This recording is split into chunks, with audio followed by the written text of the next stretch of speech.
Genesis 3. Now the serpent was more shrewd than any of the wild animals that the Lord God had made. He said to the woman, "Is it really true that God said, 'You must not eat from any tree of the orchard'?" The woman said to the serpent, "We may eat of the fruit from the trees of the orchard, but concerning the fruit of the tree that is in the middle of the orchard, God said, 'You must not eat from it, and you must not touch it, or else you will die.'" The serpent said to the woman, "Surely you will not die. For God knows that when you eat from it, your eyes will open, and you will be like divine beings who know good and evil." When the woman saw that the tree produced fruit that was good for food, was attractive to the eye, and was desirable for making one wise, she took some of its fruit and ate it. She also gave some of it to her husband who was with her, and he ate it.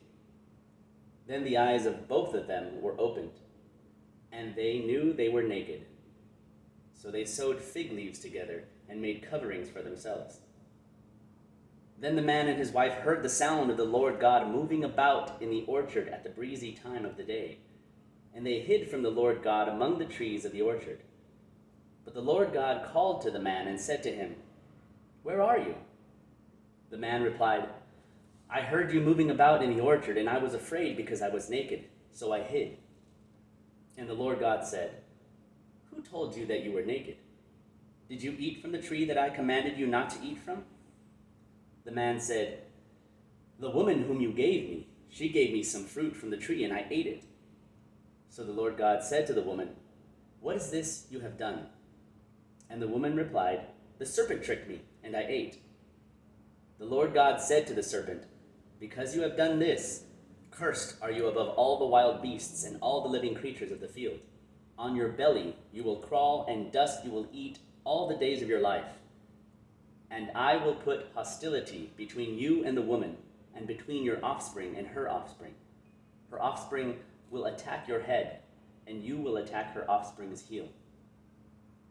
To the woman he said, "I will greatly increase your labor pains. With pain you will give birth to children. You will want to control your husband, but he will dominate you."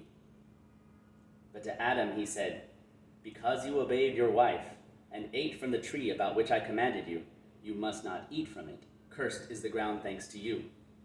In painful toil you will eat of it all the days of your life. It will produce thorns and thistles for you, but you will eat the grain of the field. By the sweat of your brow you will eat food until you return to the ground. For out of it you were taken.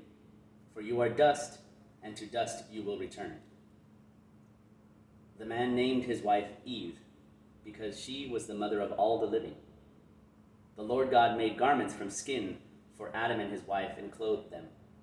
And the Lord God said, "Now that the man has become like one of us, knowing good and evil, he must not be allowed to stretch out his hand and take also from the tree of life and eat, and live forever." So the Lord God expelled him from the orchard in Eden to cultivate the ground from which he had been taken. When he drove the man out, he placed on the eastern side of the orchard in Eden angelic sentries who used the flame of a whirling sword to guard the way to the tree of life.